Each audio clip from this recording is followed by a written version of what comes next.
some of you have heard me talk here before in Bomber Command. A lot of the information I gave out on my talk on both the B-17 and on the radar development in World War II flows into this lecture again. So bear with me if I repeat some of the things you already knew about. But basically, when you talk about bombers, everything in military aviation goes back to World War I. And bombing did occur in World War I, mainly by the Germans over England. They killed about 2,000 odd people with various attacks on both London and the coastal cities around the bottom end of England. As a result of that, the British hauled back the fighter squadrons from Germany, from France rather, to be able to meet that threat.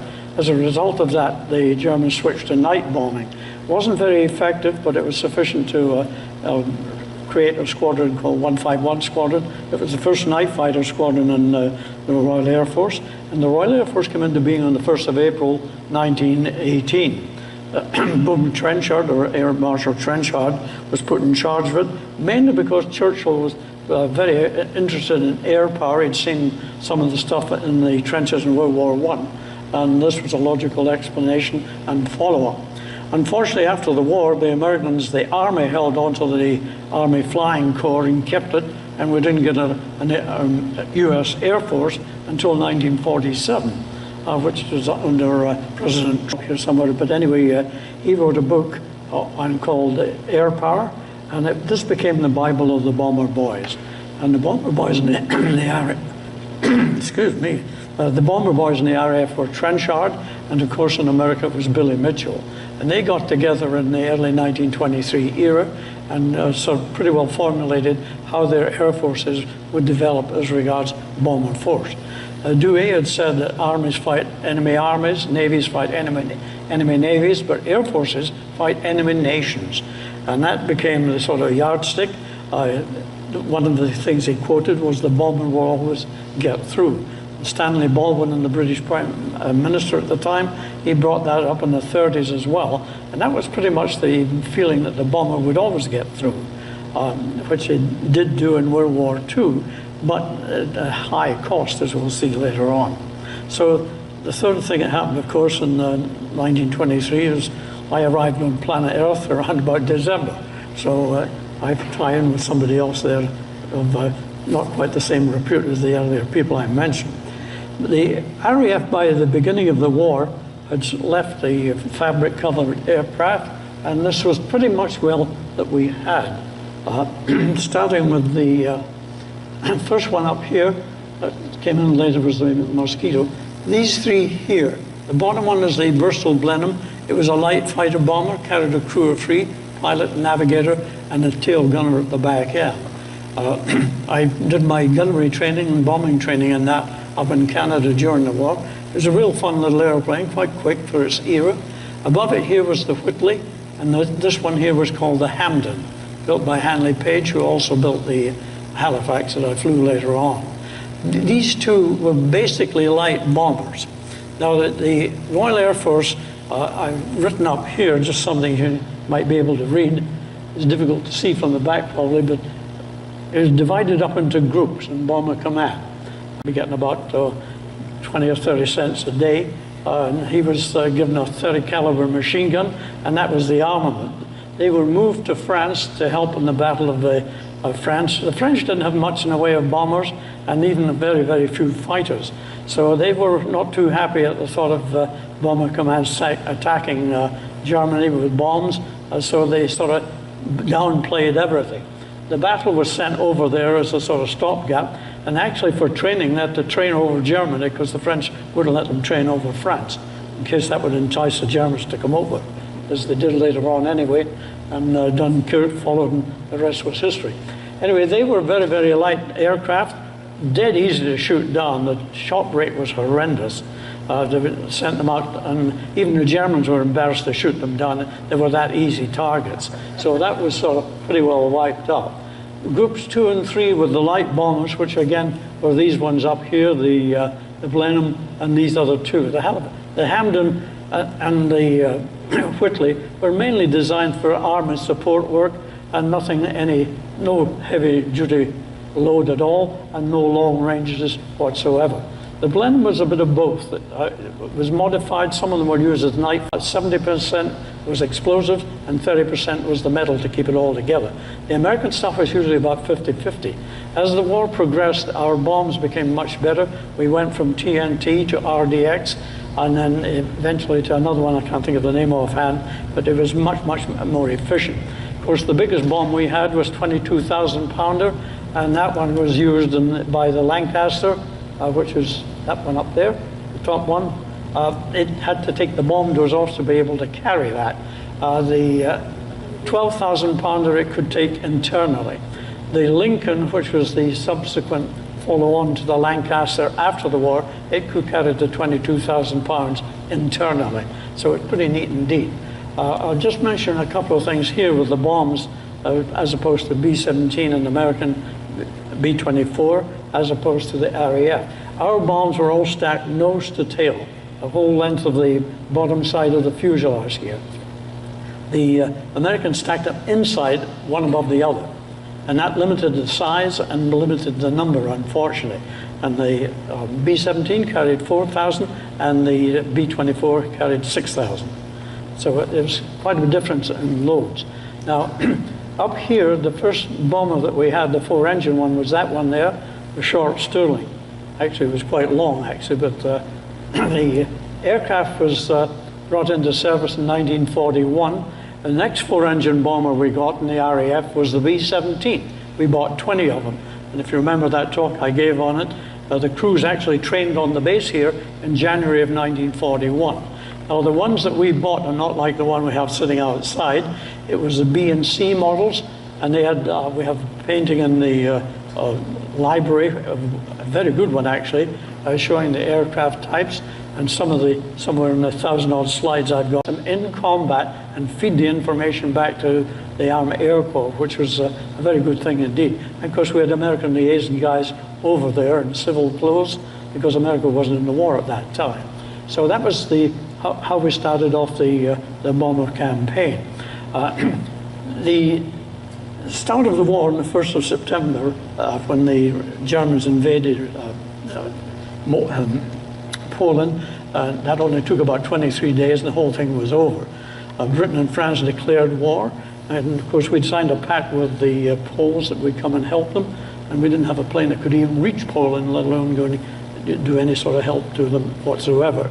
So when we finished, the Germans finished all that, we entered what we called the phony war. Not much happened for the few months, except Bomber Command did start operations on 1st of September 1939. The first thing that happened, one of this little Blenheim took off and went zooming off to Wilhelmshaven, mainly to see if the German fleet was still there, because the Navy were very worried about that. At that time, the British Navy had more ships than any other Navy combined in the whole world. Having seen what we suffered in the Jutland battle in World War I, we were very cognizant of that fact, where the hell the German fleet was. Of course, the submarine thing I covered when we did the B-17 thing, but the two big ships, they had the Bismarck and the Tirpitz, the pocket battleships, and they were very exceptional ships indeed. And they wanted to know where these things were. Well, they were still in port. Unfortunately, the radio froze up, so they couldn't let anybody back in England to send some Wellingtons out there. They did send them, get around that technically by looking at a point of, well, the factories are in the middle of cities, and you're going to hit the factory. Some of them are going to miss that and hit everybody else. So it was a sort of gray area, and that's the way that things changed, as we'll see. What happened after that is of course, the Blitzkrieg started, and everybody swept through from Germany all the way to the French coast. And then we were faced with Dunkirk. The RAF were not too heavily involved in the Battle of France, because we had to keep them back for the Battle of Britain, which was obviously going to be coming along. As a result of that, when we started the Battle of Britain, I think we can go to the, if I hit the right button here, yeah, so, sorry. This here is the defensive setup that we had in Britain at that point in time. This was no section here. These are CH, chain home stations. They could look out to over France and Germany, well, not to Germany obviously, to about 200 miles. This was pre-Battle of Britain. After the Battle of Britain, we added some more up here and up in Scotland, because by then the Germans had gone into Norway, and then they could attack northern Scotland and up into the Orkney Islands and Scapa Flow, which was where the British Naval Fleet usually was based. And that covered the North Atlantic entrance from Europe up the North Sea, turn left down over the north of Scotland, up here and back in. These are the Faroe Islands and the Scottish Hebrides up and down here. This, of course, is Ireland over here. The bottom half from here on down is Irish Republic. This was Northern Ireland, and we had some bases there which we used for anti-submarine work. But let's give you some idea of what coverage we had. Now, the Battle of Britain got all the headlines in the paper because of it was essential that we won it. And we did, and we were damn lucky, because after the battle was all fought, they refought it with a different thought. Because we had 3 commanders. We had Dowding in charge of the fighter command, and killed about 600 own American troops by their own air crew, which was not a good thing. But he was intending, if he'd fought the battle the way he wanted to, which was using mass formations of fighters, by the time they got up there, the airfields would have been destroyed and London would have been a smoking heap of ash. So fortunately Dowding prevailed, and we won it in that thing. In the meantime, Bomber Command was very, very busy.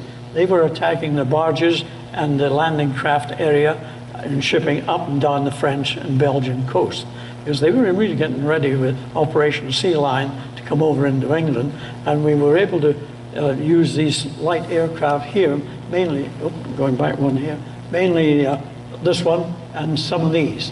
These Hampden and the Whitleys could carry about 4,000 pounds, not a lot in those days. So that was the reason the effect that Bomber Command had. Their losses were pretty good. They lost about 330 aircraft. That was over 1,000 air crew, all shot down or captured. So they were really taking it in the short. So moving on from there, they started bombing Germany, and these are the bases. I put this one in at this point in time because this is mainly the bases that the American Air Corps were using later on, and then this shows you the whole coast of England. And these are mainly where the American air crew were going to be based there in 1942 when they came over. And our groups are split up and down here, and I mentioned these different groups. And they're up on the board here. 2 and 3 were mainly these Hampdens. They were eventually replaced with the Boston Havoc, which was an excellent airplane. We used them quite a lot, and a buddy of mine flew quite a few missions on them during the war. From then on, 4 group became Halifaxes, 4-engine bombers. 5 was Lancasters. Before that, there were Wellingtons. Then they switched to that. Number 6 group was all Canadian. They had all their own air crew. They built some of the Lancasters in Canada, and they flew them over there anyway. There's only 2 flying Lancs, 1 in Canada and 1 in England. The Canadians didn't have any engineers. They picked these up. They were all English guys when the squadron formed up in England. So that was the groups. The final one was number 8 group. That was formed in 1942 in late August, and that was the Pathfinder group. And Pathfinders were mainly crews that had been selected in some of the other squadrons. And the squadrons were never too happy about it because their better crews were being whisked away and put into Pathfinder force, and they would be the ones that would find the targets, mark them, and then we'd have what we call backers up. So the first squadron would go in there, drop the markers, then every 4 minutes a report was produced to show the effectiveness of the bombing campaign, and it was not very effective at all. Crews were dropping their bombs on ETA, estimated time of arrival, and with weather, most of them they reckoned if they were lucky, they were within 50 miles of where they thought they were because of the navigational systems. Now in 1937, there was a guy called R.J. Bippy, and he designed a system of navigational aids using radio waves, and they came up with, and then it was developed before the war. We had LORAN A, LORAN C, various other types, so you could get long-range navigation over water. And we used LORAN throughout the whole war, and so did the Germans. Everybody used the same maps. It was navigational aid for shipping as well. So there was all this going on, and then it changed in 1941. Another guy in England came up with the idea of making G, and G became the standard navigational aid for us. Up until that time, Bomber Command hadn't been too enthused about these radio electronic gadgets, and they were relying on the sextant. And this is a bubble sextant here. The early sextant was just this section here without this clockwork motor on the front. I'm going to pass it around to give you an idea of the weight of this thing. That's the case for it over there. So the navigator would have that in the case. This could plug into the aircraft electrical system, and instead of batteries on this unit here, you could plug in another attachment and get power from the aircraft. This side here is where you held the thing. This little notch, which doesn't work on this one, the one in the cabinet in there does, and you could set the angles of what the star you're going to look at. Every time I used to take a star fix, I could give the pilot his horoscope. It made them all happy. Not quite. Well, astrology came along before astronomy, oddly enough.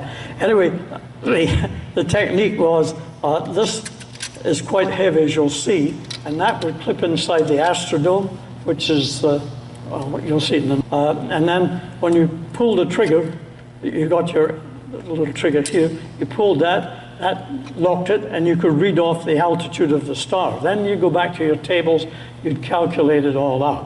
1943, we got a motor on it as well, and that gave it the ability to, once you, even to this day, I still use my watch in this position here, because looking through that, I could glance at my watch and read the time when I started it, and 2 minutes later, I'd get an average of 2 minutes worth of sighting on that star. That way I could get a pretty good position line.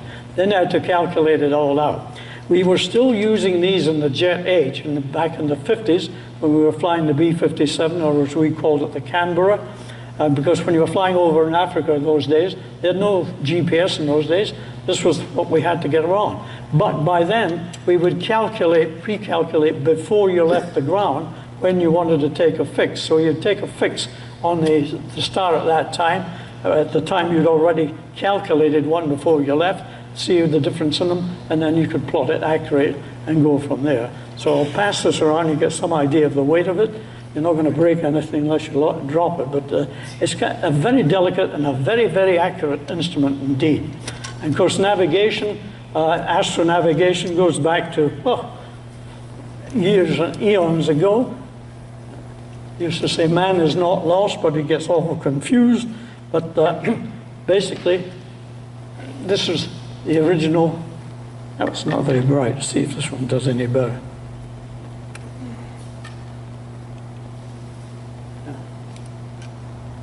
Here's your eye down here. This is the horizon here. You put the bottom of this on the horizon. You look up here for the star, and this slides back and forward. So this is all graduated off, so you get the number of degrees, and that was the original type of sextant that man was using when the Phoenicians were sailing across the Atlantic.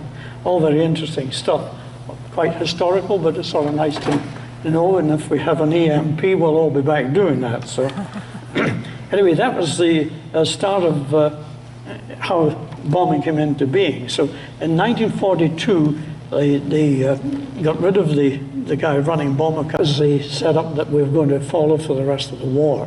And he was very, very good about it. And then Harris did an interview, and he said,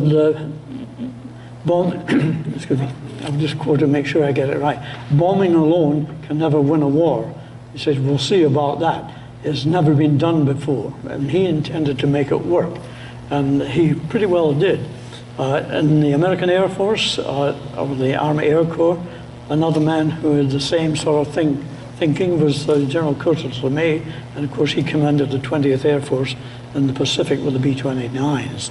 If we've got time, I'll mention that later on. Anyway, Harris took over the command, and of course one of the things he wanted was to be able to pull off some spectacular raid just to get things going, and be able to do that, he had to punch through the Camp Huber line. And the Camp Huber line while we were not, the Germans were not asleep, they were also thinking in the same degree of defense for themselves. And that line stretched all the way to bases. By the end of 1942, the German night fighter force had about 1,000 night fighters. Now, in the last month, we had the fellow talking about the daylight raids, and the daylight bombing, if you want to get a good idea of what it was all about and the strategic thinking of it, you can rent a movie called Command Decision. It was first started off as a play on Broadway. They made a movie of it with Clark Gable, Walter Pidgeon. It's an excellent film. It's one of the best, I think, came out of the war. They didn't have good computers in those days, and there's one shots of a B-17 coming in, and you can tell it's on a wire, trying to make it land on the airfield. But they did have some crash scenes and some formation flying stuff in it as well. But it's mainly a talking film. And it gives you some idea of the American thinking on precision bombing, which everybody wanted to do, but they really did do it. Daylight bombing and night bombing, oddly enough, started off basically in the same manner. Your briefing would give you a time on target, and everything was timed. Same with the Americans, the B-17s, they'd get the kids out of bed in the morning. Well, these are all teenagers up to around about 22, 23. The American crews were a little bit older than the pilots, but the gunners and wireless operators and so on, they were usually in the teenage. And they'd be rushed out of bed, they'd go to briefing, then you'd get a start-up time, a taxi time, a takeoff time, everything done by time, no radio control, because the Germans would monitor both the American and British frequencies during the day and at night. We did exactly the same thing. An American takeoff in daylight could be not so much, it sounds pretty easy, but if you've been to England in the summertime, there's a lot of morning mist. And taking off in that, the top turret gunner would be telling left or right because they were in fog on the runway taking off. And then when they get up break through the morning mist, then they could see each other, form up, and have their rendezvous point somewhere on the coast, usually something pretty easy to pick out. Yeah. You can see these here, there's Flamborough Point, Flamborough Head up here. This is the estuary of the Humber River here. Down here on the wash, they had various cities that would have, and then down here at the bottom end, your overhead base takeoff, the base point in time, everybody had to be over that, heading for the rendezvous point, usually on the coast somewhere, depending on which part of Germany you're heading to. So this radius of action, you calculate it out and get back over base exactly when you wanted to be. You never wanted to be late. And the same thing at all the way to the target. And keeping you on your navigational thing was always a bit of a problem, especially with that thing with the astro compass there, or sextant. Everything took too much time. So when we got G, and G first came into being in 41, the first one had 2 aircraft equipped with it. They were Wellingtons. One got shot down and crashed in the sea, and the other one, the detonator inside the set, that was going to destroy it so it wouldn't fall into German hands. It blew up anyway. But by the middle of March 1943, about 30% of the aircraft were equipped with G. Now, it sounds great. You've got this great invention, so why wouldn't we make it all Operation Millennial? We sent 1,000 aircraft there with about a 3.8% loss rate, which was pretty darn good. And the effect of that was, when you're sending out 1,000 bombers, as we look at this Cam Hooper line again, when you get that number, it just swamps the defenses. They can't do anything about it. They can't pick out individual aircraft, nothing at all. So it's very effective indeed. Now, 1,000 bombers, the mathematicians can calculate. You take a 10-mile block, a 9-mile block of sky, 3 miles wide and a mile deep. If you put 1,000 airplanes in there, all flying at different speeds and heights, and going in different directions, the chances of it hitting each other are surprisingly small mathematically. If you make them all go in the same direction, it drops down to practically nothing. And that's exactly how the night bomber operations work. And you form up, there's pictures that I don't think we have it on this particular set of slides, but you can see on a night bomber force, in daytime they're all flying tight formation, and they're dead. Once you get the height, you can calculate the speed as you can with the equipment on the ground, and you start lumping up all the shells and anti-aircraft stuff, and you can get the fighters lined up as you know where they're all going, and you can see them. At night it's a bit different because you're taking off from different air less than that, so it's a whole different world. So that accounted for why we were all at different heights as we flew around. That was good in one sense because it upset the German flak thing, because they could pump the stuff up, but we were at different heights. The first wave going in might be at 18,000 feet, the next wave at 20. So we were stacked up ourselves at different altitudes. So the only way they could get up there was with fighters. And the losses in Bomber Command were mainly due to fighters at night, mainly because the flak, even though they were pumping it up pretty accurately as well, because of our funny height separations of all the aircraft, they couldn't get as many aircraft with one shot. Whereas in the B-17, in a tight formation, the boys are all sitting there. Once they get the height, they get enough shells up there, they're going to hit a whole bunch at one time. And with us, we're all over the place. So that helped in that respect. Then I had all the other techniques, which I won't get into. We'll be here for forever and a day into next month. But anyway, that was the first raid, and it was very, very successful indeed. And coming into the defenses with the Germans, by late 1942, we knew pretty well all the German defenses on the radar, the Freyas, the Mammuts, and all of that stuff. We knew all the frequencies, everything. The one thing we didn't know was the night fighter radar frequencies.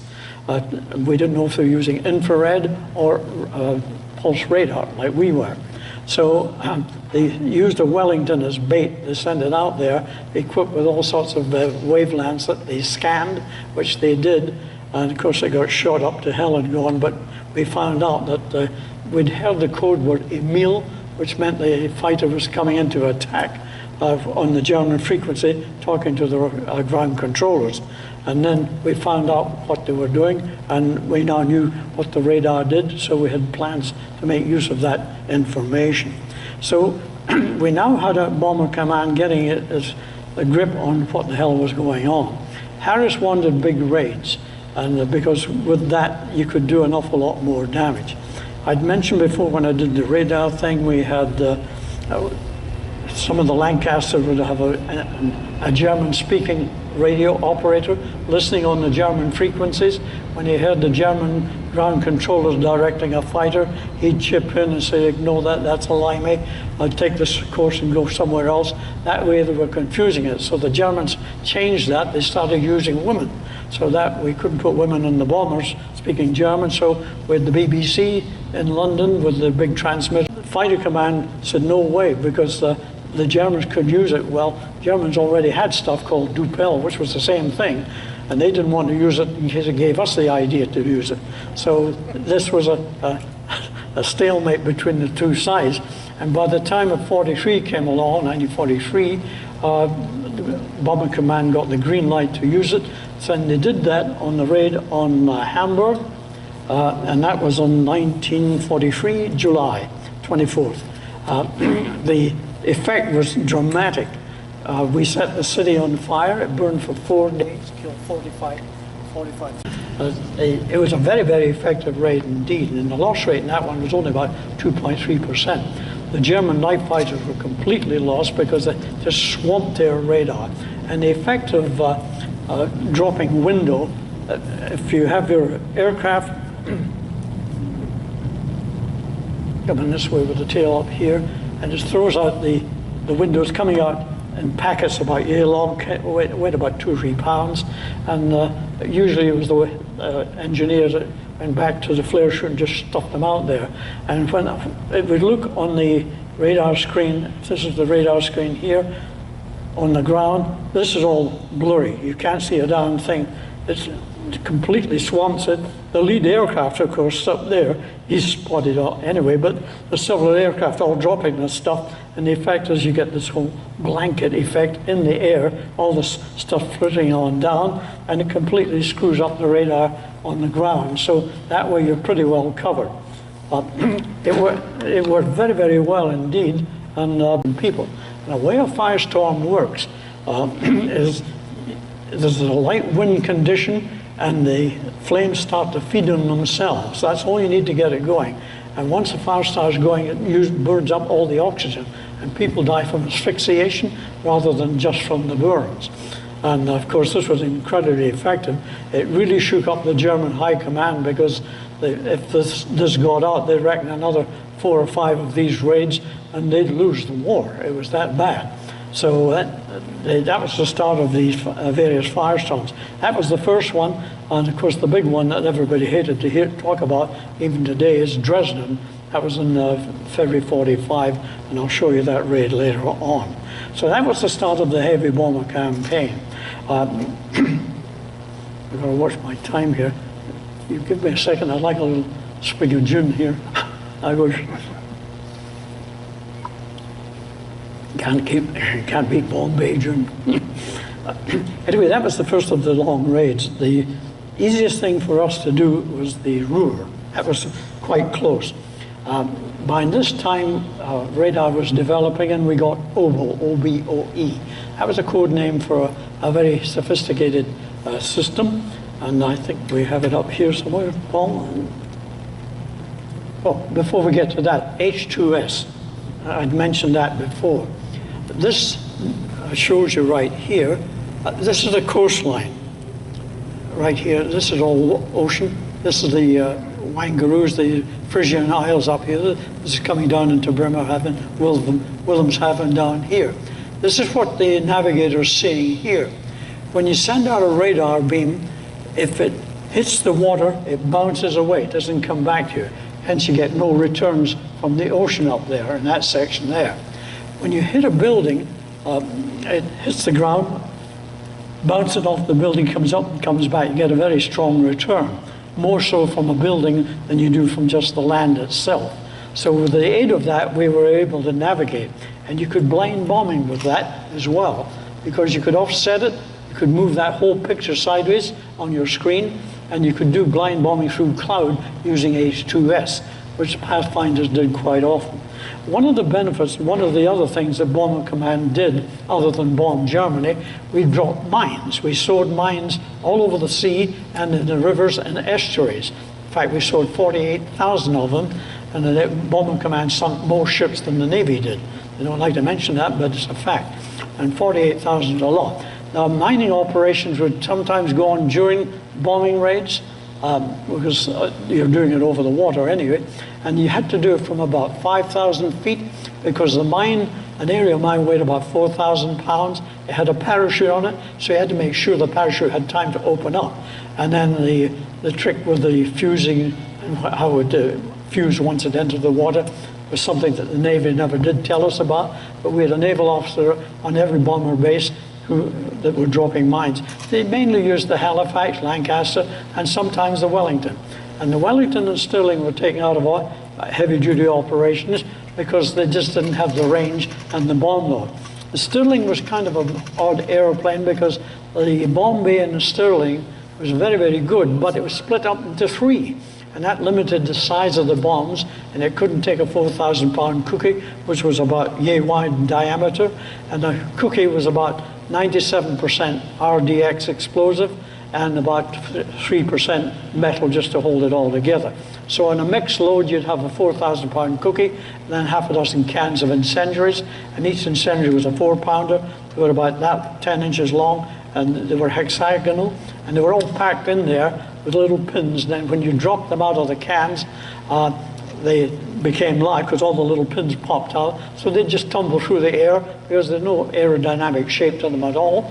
Then the cookie would get down before they did because of his weight. That would blow all the roofs off the building and all the windows out. Then the incendiaries would arrive and start the fires. And that's how we got the firestorms going. So that was the basic load usually. It depended on the target, but if you're tackling a big city, that's the type of thing you wanted to start fires. So it's a pretty common way of doing it. Let's see what else we've got along here in a moment. Oh, this is the HDS set itself. You can see this is the screen here. And this one here is a little altimeter. We could get an altimeter height from the radar signals, what we call the overspill. Now, when we go back to the bomber aircraft, there's a bubble under the, just towards the end of the aircraft. It's sort of shaped like that. That's where the scanner was. And unfortunately, we didn't know it at the time, but the Germans could hold on to that 300 miles away. So they limited the use of the H2S, and it was done through the mainly Pathfinders were able to use it. Now, as I mentioned, only 30% of the aircraft had G in the 43. So what they did, we had a system called broadcast winds. The Pathfinder force, or the wind finding force, were usually Pathfinder navigators, they would calculate and find their winds. And then they'd radio those back to Bomber Command. Then the head meteorologist would sit there, look at all the numbers and say, well, average these out, and that's the one you'd broadcast back. And that way, it kept our bomber stream all close together. So we had the density and concentration that we wanted. And that was going on in every mission all the time. I'll just give you an idea at this point what a mission, so on the night fighter side, let me, here we go here. By the end of the war, we could do pretty well anything we wanted over Germany at night. And here's a training mission here from the crews coming out from the training units, graduation. This is the main force going in here in the tracks. Then you had some other Lancasters tracking up there. In the meantime, we'd have all sorts of other things going on. We'd send out intruder mosquitoes, intruders. They knew every bomber airfield, every night fighter airfield. They'd go out and strafe them, catch them in the circuit, shoot them on down. The Special 100 group, which had all different types of aircraft. They had B-17s, B-24s, they had B-25s, they had single-engine aircraft called Lysanders. They'd fly spies in and out of France and Belgium all the time. We had Halifaxes dropping supplies to the Marquis, and the Americans were doing the same with the, there's another name for it. It was a funny name, I'll think of it later. Anyway, they were doing the same thing. They were using B-24s, but they were going further afield with their range. They could go to Norway and do quite a lot of carpetbaggers. That was the thing. They still have a carpetbagger squadron. They just rejuvenated the name this year, as a matter of fact. And a friend of mine was one of the carpetbagger boys during the war, and he was back there officially meeting all the high-paid help. So all of that went on every night. There was all sorts of things happening in Bomber Command. So coming to the idea here, I mentioned Dresden, so let's just skip over to that. This is Dresden. It was done in 2 raids. If you ever get a chance to come up here on a weekend, the next door we have the P-38 hangar. There's a 1/4 scale, 1 inch equals 250,000 inches on the map. These were the standard topographical maps that both the Americans and ourselves used in World War II. They're quite excellent in detail, and of course the American with their daylight bombing was very precise indeed. In fact, Harris said at one time when he was talking with IEAR, he said, you may bomb a factory and it'll be rebuilt in 6 weeks. He said, I've killed a civilian. It takes 21 years to get him back to work again as a worker. So that was the different approach to how we approached area bombing. So we caught just about everybody. Anyway, this gives you some idea of how the raid went down. I've got the numbers, if I may use my longer arms here to do it. They're pretty impressive, actually, of what they did. No, it doesn't matter.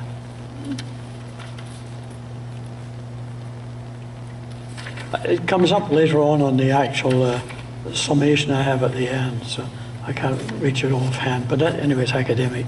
They were very impressive indeed. The loss rate, the bomber rate, they set the city on fire. It was a debatable raid. It was one of the last ones, and as the Russians by that time were getting pretty close to Berlin. And Stalin was insisting that the Allies do something about it. So there were 6 targets. There was Berlin, Leipzig, Dresden, and 2 others. I can't think of the name, it's academic. But Dresden, unfortunately, drew the short straw. It was a very old city. It was also a hub for the refugees heading west away ahead of the Russians, and it was also a Zeiss factory for lenses, and there was a big Gestapo operation there as well. So technically, it was a fair target to hit at. The raid was done in two parts. In the first one, there was only about 250 bombers, all Lancasters, no Halifax, all Lancasters on it. The second wave was about 520. And the loss rate was only about 1.something%, very low indeed. I'll show you some comparative loss rates on some of the big raids of the war. Moving right along, coming back to the bomber operations, one other one which we had, Obo, wrong one. This is Cologne. This is a picture I took myself, and that's sitting over here. I took that from about 2,000 feet, about a week after the war ended. What we did, we took our ground crew on tours of all the various cities that we'd bombed, just to let them see what they'd helped do during the war. And this was one of them. That was one shot of it. This is another one. You can see the cathedral here. Just down in this section here was the main railway station. So the damage we did to Cologne was incredible. When the American troops swept over there, they couldn't believe what they saw. There's one city in the Rhineland, we destroyed 97% of one city in 2 nights. And 97%, that's, it doesn't ring a bell that much, it's not like a big number. But if you imagine the whole base here as being a city, then all that would be left would be this building. So it puts it in some idea just what that means in destruction. So anyway, that's one of them. This is the other one. This is Heligoland. This was on the second last raid of the war. It was daylight. This was a thorn in the side of everybody because it's off the German coast, the Frisian Islands, and it was heavily defended, mainly 88 millimeter guns.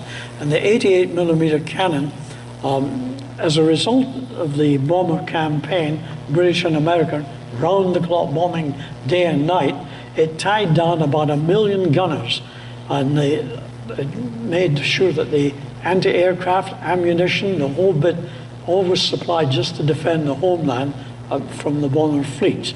So it was the campaign was very effective in that respect. These things here, you can see the damage. Some of the bombs, they're obviously big ones. We had other raids, specialty raids that Bomber Command did. You've heard of the Dam Buster raid. They made an excellent movie of that particular raid, starring Richard Todd. The guy who played Barnes Wallace, who invented the bouncing bomb that they used on the raid. When I came over to, this was May 43, I was on my way to Canada to train, and Gibson was on the Queen Mary, which was what we were sailing on, along with Churchill, Wingate, and all the chiefs of staff going over to meet President Roosevelt up in Quebec. So the Queen Mary normally sailed in and out of New York with the Queen Elizabeth. This time we landed at Halifax, and I saw Churchill. He inspected us on the deck, boat deck one day, more of a sort of PR gesture than anything else. And I was surprised, he's not much bigger than I am because he's a bit chunkier. Gibson gave us a talk on the Dam Buster raid. And the movie portrayed it very, very accurately indeed. If you can rent it from Netflix or whatever, it's well worth watching. And the bomb sight on that was a Y-shaped thing with a handle on it and 2 pegs at the far end and 1 at this end. And these 2 pegs, when they were lined up with the 2 towers on each end of the dam, the bomb aimer was exactly at the right distance. That's when they let the bomb go. And the bomb was spun backwards. It wasn't round. Everybody thought it was a round bomb. It was actually a big canister. They had a mechanism that spun it, so when it hit the water, it slowed it down, and it skipped several times, hit the dam wall, then ran down the wall to the right depth, 60 feet, and then the pressure off it went. It took about 3 bombs to actually blow the dam, but it was very effective indeed. I'll give you the stats on the raid at that point in time. The other thing that they did on the Tirpitz, I'd mentioned that before. The first raid on the Tirpitz was flown with Halifaxes.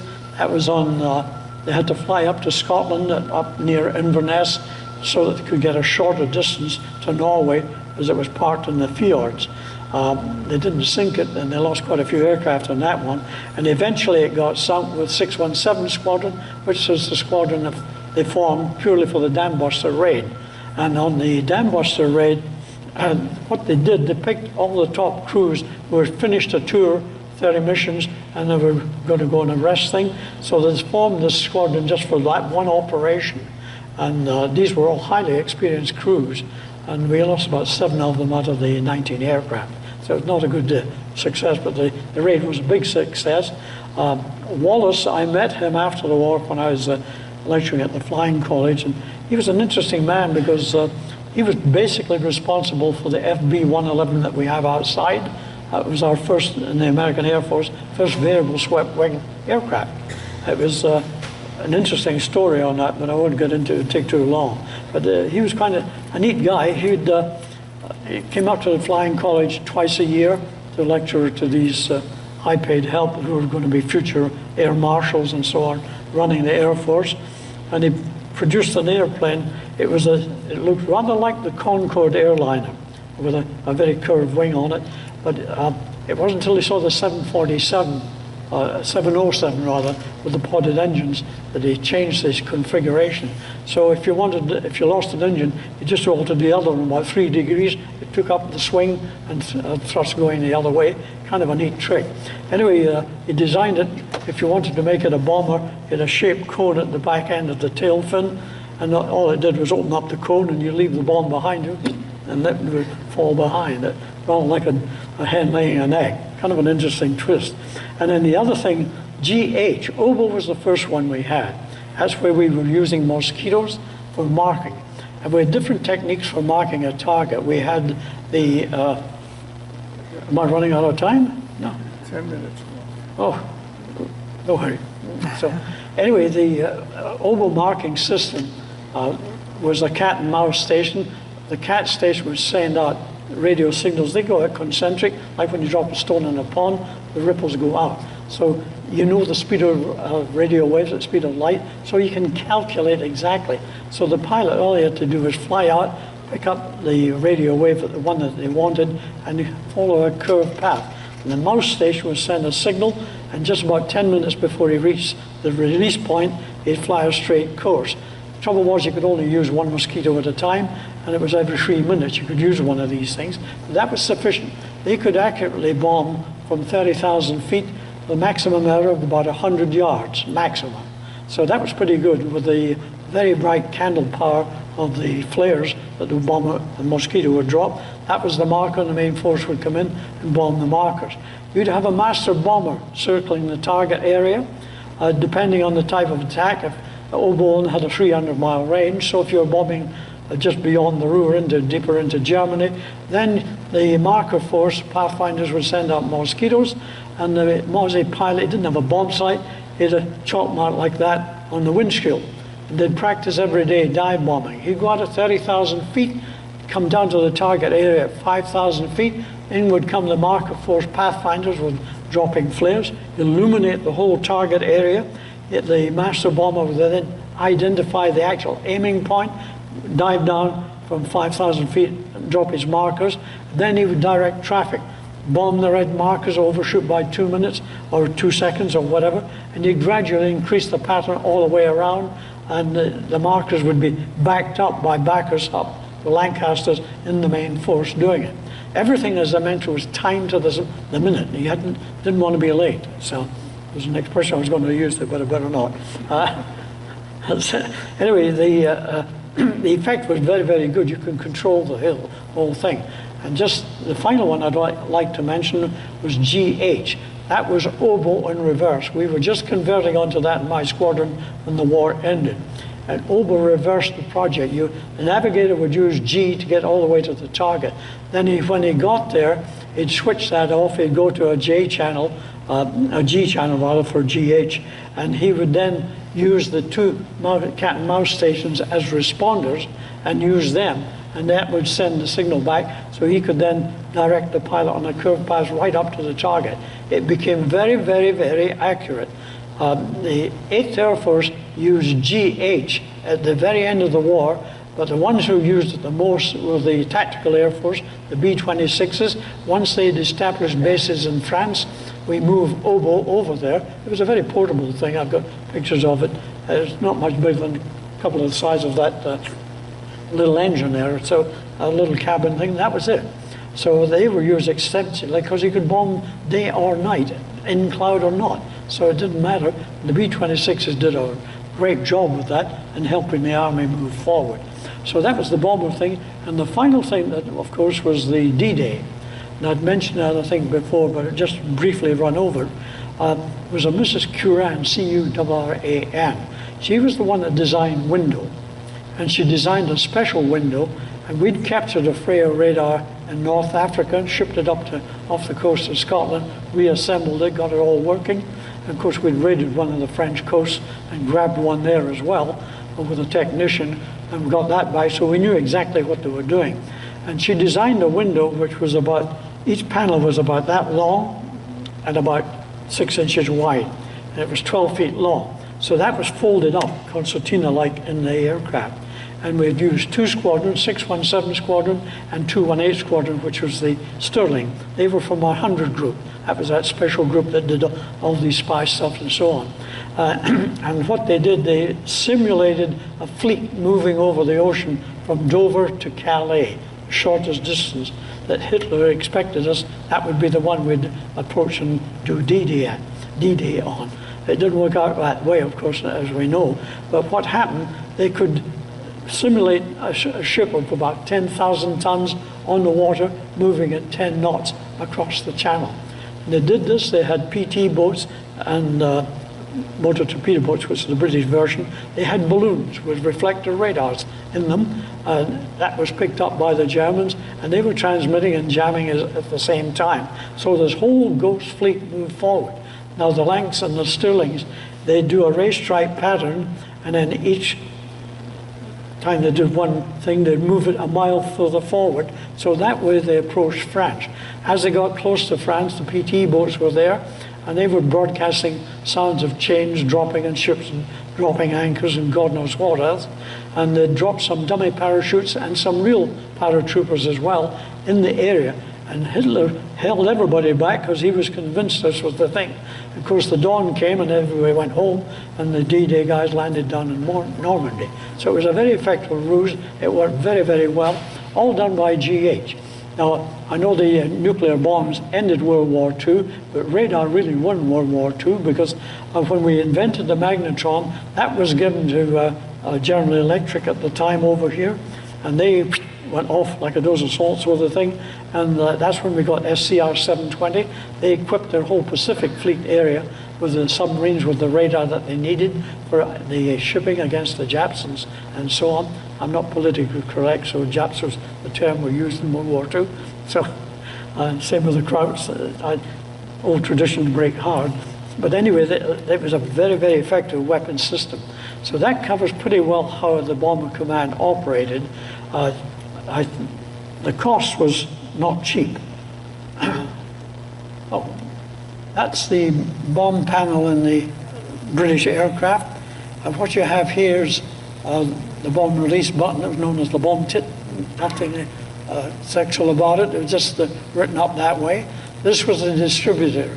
This thing started at that position there. There'd be a pin in it at that point. That would sweep all the incendiaries out, pull the plug, and then it would go the rest of the way, because you don't want to drop the bombs all at once. They come out one there, one here, one there, one here. If you jettison them, which you could do in an emergency, you just push these 2 bars over that way. That shorted everything out and everything dropped out. It was quite an impressive setup. We had all sorts of indications up here with the lights. I can't remember them all myself offhand, but that was the actual bomb hangers panel. That was the landing the Ghost fleet with the Seacart radar that we were jamming down here in Germany, and also the Freya radars as well. This is the cost. Schweinfurt raid, that's the percentage, 376 aircraft, 60 shot down. 291, another 60. That's very heavy indeed. You could handle up to about 5% loss rate, because you couldn't replace the crews. You could replace the aircraft, but not the crews. It took too long. It took you about 2 years to train a pilot and navigator and bombardier. Mallet-le-Camp, that was Lancasters. That was a bad one as well. This was the Blenheims. We sent them out and that was that tiny little airplane I showed you. 91% lost there. The Dam Buster raid, 7 lost out of 19. The Ploesti raid, I know a guy who was on that. He lives down in Laguna Niguel.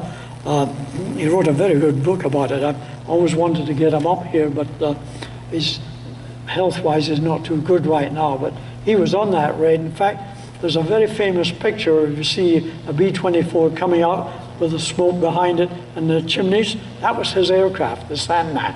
And they got badly shot up as well. They landed in Cyprus. And the whole raid was a complete screw-up from day one. The Mariana Turkey shoot, that was incredible there. With the Japanese, that was a huge loss rate there. This, the Dresden raid, as I mentioned before, I won't go into all the statistics there, but the tonnage was quite impressive. Air Force, British loss rate, not quite exact. Killed 553, it's actually 731. It's still 46%. We lost about 10,000 in training on bombers over England, which was not unusual. Some losses on some bases were about 60%. So you're green people landing to fly at night over Britain. It's not like flying here, you've got lights everywhere. But over Britain, everything was blacked out. And you had the weather to contend with it as well. This one here with the Americans, the Americans lost more men over Germany than the Marines did in the Pacific. Their loss rate was 3.9%. Now, everybody's going to scream, but look at Iwo Jima. It said that was the overall, there were 600,000 Marines, there were 6 divisions, but they didn't all run up the beach. Those guys that did, they took about 40 to 60%. And I worked with a guy who did 2 landings, let alone 1, of which I thought he was damn lucky to be alive. And it was pretty bad indeed. But again, the American loss rate was very bad, it's exactly the same as ours, 2 out of 3, until they got the P-51. That changed everything. Then they had fighter escort all the way to the target. And of course, in daylight, you can see the target. So their precision bombing was pretty precise, except for the lead ship bomb, everybody else did. So it was a pattern on the ground. Technically, it was precision bombing, but you were covering a pretty big area. And finally, the bomb cities. The bomber is a weapon of war. Oddly enough, it never did break the morale of any nation that we bombed. Either the Brits, the Germans, the Japanese. The Japanese lost 1 million civilians dead, 15 million homeless. 95% of every Japanese city was leveled. Firestorm is really quite remarkable. London, not too shabby. We lost more in bombers than the people did in London. So it gives you some idea of the loss rate there. The Coventry, that one was a German. They never had a strategic bombing force. So when they bombed Coventry, started a firestorm. At the time they had to go back and get more bombs and come back, the fire department had managed to get control of the fires. So they never did get the thing going quite the way that we did. Finally, that was just some of the other. Oh, I forgot to mention this one, airborne cigar. We had various techniques. We had what we call mandrel, and that was a B-17. Fortunately, because of the shape of the bomb bay, we had about 65 B-17s in the RAF at the end of the war, and we had a thing called jostle, which was about this round. It stood about yay tall, and it weighed 600 pounds. That just fitted right up inside the bomb bay. And the operator could sweep every German radar frequency, or he could pick up on any particular one and really pull the power to it. And the B-17 was very good with that. The mandrel thing was a different thing. They operated on a racetrack pattern set every day or night, so we could protect the American bombers crewing up and getting set up, getting into formation.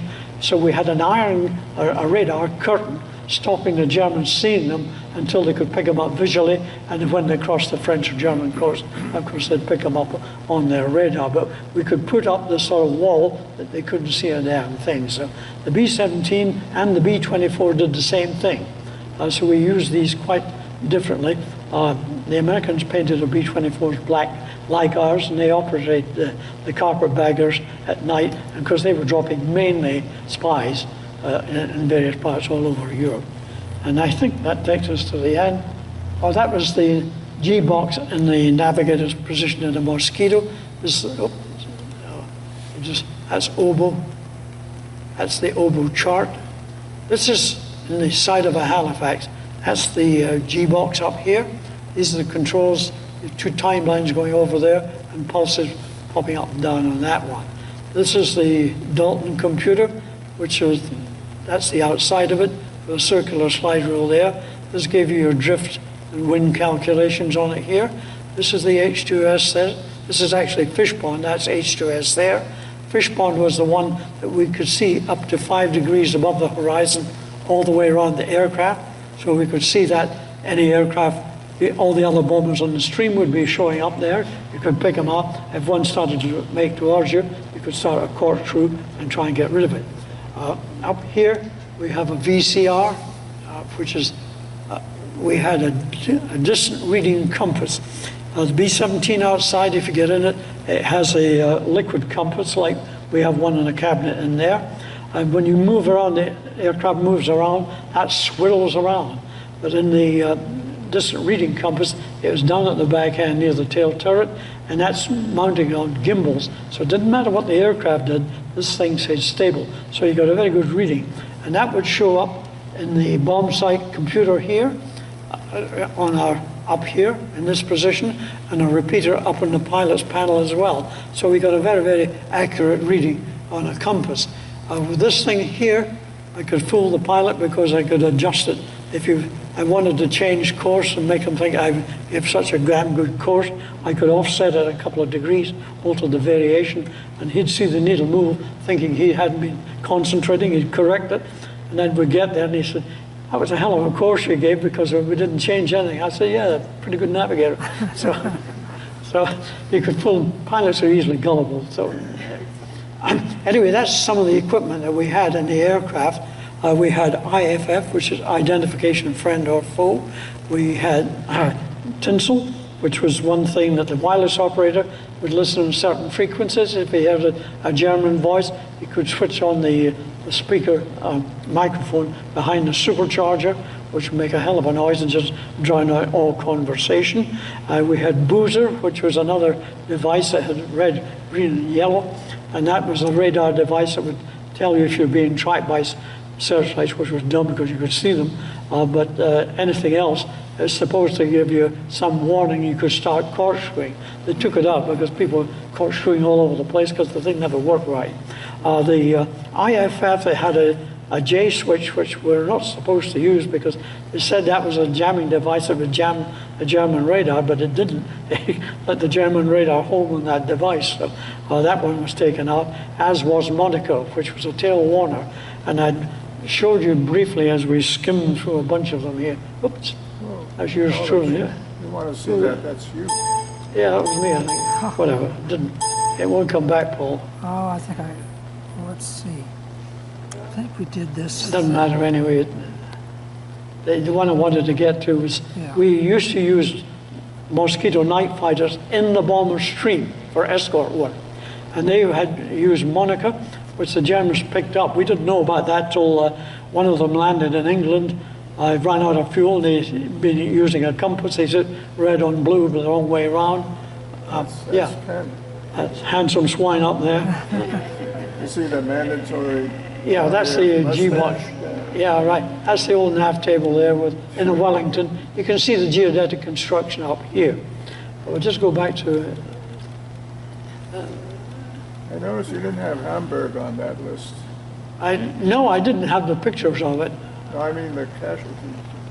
No, I didn't. This was the one I'm just trying to describe here. Monica, what happened was the German Ju-80 landed in England, and it's actually in the RAF Museum at Hendon. If you go there, it's still there. They didn't have enough fuel in it, and he landed in England thinking he was in France, as you put the compass the wrong way around. He'd run out of fuel. In fact, there wasn't enough fuel in the tanks to assess what the octane rating was. So anyway, the little truck went out to pick the crew up because he thought it was a Mosquito. There's 3 Germans standing there all yakking away in German. He didn't have any guns, but he had a Viri pistol, so he captured them and then they went. So that was when we learned that they could home on the moniker. So we used that, we put the moniker inside the Mosquito. So he would transmit that and the German night fighter would come up homing on that one, and the Mosquito would do a quick 360 and come round behind the German and shoot him down. So that was our guarding with other night fighters helping us out. So I'm running out of voice, I'm afraid, so if you have any questions, I'll be happy to answer them. We've got a few minutes left. Yes, sir. Is that a pretty good pitch?